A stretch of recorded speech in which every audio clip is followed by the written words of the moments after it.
కౌడిపల్లి జాతీయ రహదారిపై వెలమకన్ని గ్రామస్తులు రాస్తారోకో చేపట్టారు. వెలమకన్ని గ్రామంలోని 447 సర్వే నెంబర్లోని ప్రభుత్వ భూమి అన్యాక్రాంతమవుతున్నా అధికారులు పట్టించుకోవడం లేదంటూ గ్రామస్తులు ఆగ్రహం వ్యక్తం చేశారు. ప్రభుత్వ భూమిని కాపాడాలని కోరుతూ జాతీయ రహదారిపై రాస్తారోకో చేపట్టి నిరసన తెలిపారు. ఇప్పటికైనా అధికారులు స్పందించి 447 సర్వే నెంబర్లోని ప్రభుత్వ భూమిని స్వాధీనం చేసుకోవాలని డిమాండ్ చేశారు. కౌడిపల్లి మండలం వెల్మకన్ని శివారు ప్రాంతంలో 447 నంబర్ అసైన్మెంట్ భూమి ఉన్నది. అది వెల్మకన్ని రెవెన్యూ పరిధిలో ఉంటే ఈరోజు కౌడిపల్లి గ్రామానికి చెందిన మోతిలాల్ గౌడ్ అనే వ్యక్తి 1986లో వాళ్ళ నాయన పేరు మీద ఎకరా 20 గుంటల అసైన్మెంట్ పట్టా అక్రమంగా వచ్చింది.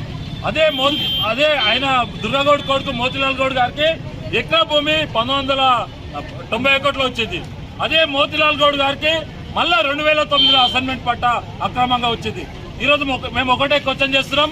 ఈరోజు వెల్మకన్ని శివారు ప్రాంతంలో ఉన్న రెవెన్యూ భూమిని ఈరోజు కౌడిపల్లి ప్రాంతం చెందిన మోతిలాల్ గౌడ్ అనే వ్యక్తికి ఏ విధంగా అక్రమంగా అసైన్మెంట్ పట్టా ఇస్తారు? ఒకటి, ఈరోజు ఇక్కడ ఉన్న రెవెన్యూ అధికారులు ఈరోజు లంచాలకు డబ్బులకు అమ్ముడు పోయి ఈరోజు నిమ్మకు నీరెత్తినట్టు వ్యవహరిస్తారు. కాబట్టి ఇక్కడ నుంచి ఖబర్దార్ తెలియజేస్తున్నాము. ప్రభుత్వ భూముల మీద ఎవరైనా కబ్జా చేస్తే ఊరుకునేది లేదు. అదేవిధంగా ఈరోజు ఇక్కడ అధికారులను బెదిరిస్తున్నాడు. అదేంటంటే మోతిలాల్ గౌడ్ మా ఎంబడి తిరిగిండు, నేను ఆయనకు అసైన్మెంట్ భూమి పట్టా చేయించినాను, కొంచెం చూడండి అనుకుంటా అందరు కూడా సంబంధిత అధికారులకు చేస్తున్నాడు. ఒకటే కుటుంబానికి చెందిన వ్యక్తికి 3 సార్లు అసైన్మెంట్ పట్టా ఏ విధంగా ఇస్తారు? ఎక్స్ఎమ్మెల్యే మదన్ రెడ్డి గారు, మీకు దండం పెట్టి చెప్తున్నాం, మీకు ఆస్తి బాగుంది, మీకున్న షటర్లలో 2 షటర్లు మోతిలాల్ గౌడ్ గారి మీద ప్రేమ ఉంటే ఆయనకు రాసేయండి.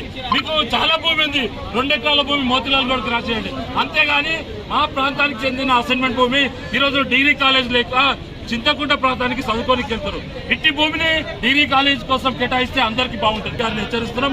ఇకనైనా మీరు ఇలాంటి కబ్జాకోరులకు మద్దతు ఇచ్చడం బంద్ చేసుకొని ఈరోజు నిజంగా ధర్మంగా ఉన్నట్లయితే మీరు అక్కడ డిగ్రీ కాలేజ్ కోసం ప్రయత్నం చేయండి. అంతేగాని కబ్జాకోరులకు మద్దతు ఇవ్వద్దని మదన్ రెడ్డి గారికి తెలియజేస్తున్నాం.